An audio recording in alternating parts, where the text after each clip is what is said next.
Hey, this is Patosha Jeffery, the girls basketball trainer, and I have the next episode or next lesson in the MVP club, and we have talked about getting our mindset together. We've talked about being a better player on the court and different tips, the best move to make, the best skill to have. We've been talking about those kind of things. So we've talked about the mind, we've talked about some of the skills, and now I want to talk about something that is very important to me.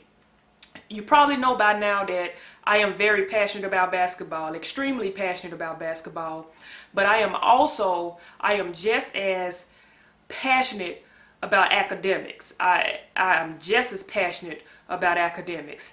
Of course, and you may not understand this today, but one day you will stop playing basketball. You will not be able to play basketball forever. And coincidentally, I just heard about Cheryl Swoops. Cheryl Swoops will be turning 40 years old today, or this year, and she just re-signed with another team in the WNBA. And so, yeah, people or young ladies or women and even men are playing basketball a little bit longer, but believe me, one day Cheryl Swoops is going to stop playing. One day it's going to come to an end. And so academics is important for that time. It's important because, like I mentioned in a previous video, that you need to be academic eligibility. You have to make certain grades to be able to play basketball, to be eligible to play ball, to have the ability to play ball. You know, if you make too many F's or do not pass a certain amount of classes, you can't play. You have to stop playing. Your parents may take you off the team. The coach may put you on the bench, or you just won't be able to play. And so it's very important to understand that academics is just as important as being able to play basketball. Even if you want to take it to another level and play on the college level, there are certain grades you have to meet. There are certain expectations academically that you have to meet to be able to accept a college athletic scholarship, to get accepted into the school. And so it's very important to understand and to start taking it seriously if you're not taking it seriously. To take going to the classroom seriously, because it is serious. A lot of people don't know that I left my junior high school, the #1 person in the class. It wasn't something I was trying to do. It just happened. I was just that dedicated to studying and getting my work done, and being a student. Being a student was just as important as an athlete. And so I left with the highest GPA in the 9th grade class in my junior high school. In college, I left with the second highest GPA in the class. In college, I graduated in the top 10%, and I graduated. I have a bachelor's degree in the top 10% of my business class. And so as you see, you can make good grades as an athlete. Although you're working all these long hours practicing and playing in games, and you still have the capability to make good grades. There's no excuse as an athlete to not make good grades. And so today I wanted to share with you how I did it. Exactly how did I make good grades as an athlete. And so one of the first things I did, I decided what I wanted to make. I began with the end in mind. I decided in junior high school that I wanted to make a certain GPA each 6 weeks. In high school, I wanted to make a certain GPA each 6 weeks. In college, I wanted to make a certain GPA each semester. So I decided, what did I want?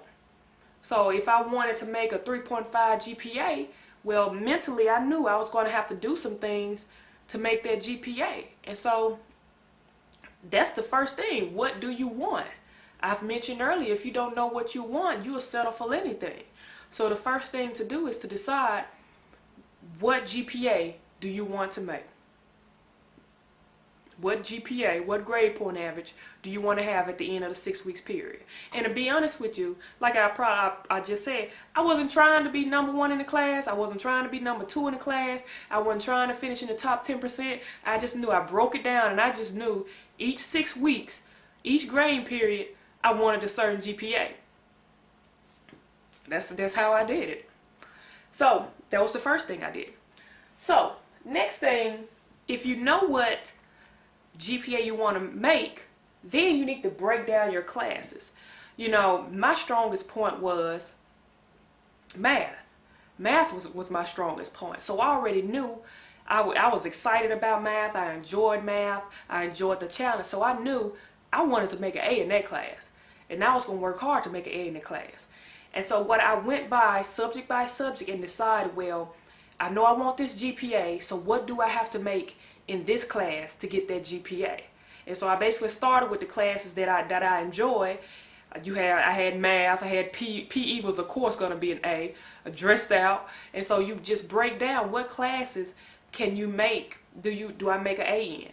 Which classes can I afford to make a B in? What classes do I normally struggle in, and what can I make in that class? And so that's how I did it. I broke it down. Each class I knew, well, I know I could make an A, I could get away with a B in this one. And that's how you do it. Start with the big picture, then break it down. And that's how I did it. Last thing, you got to get to work. If you know you want to make this GPA, you know you got to study. You know, first of all, you know you got to pay attention in class. If you don't know the answer, ask questions. Math, in math class, I'm telling you, that was my favorite subject. I wanted to get it. I had to get it. I asked more questions in that class, and I made A's, but I was asking all the questions. If I don't understand, I was asking somebody. I even had my stepmom. She was tutoring. She was helping me on my math. I mean, I wanted to know. And so pay attention in class, ask questions, get help. Okay? The next thing, you got to study. And I'm going to tell you, and I was probably, this was probably a little too serious, but this is the way I did it in college. In college, you already know.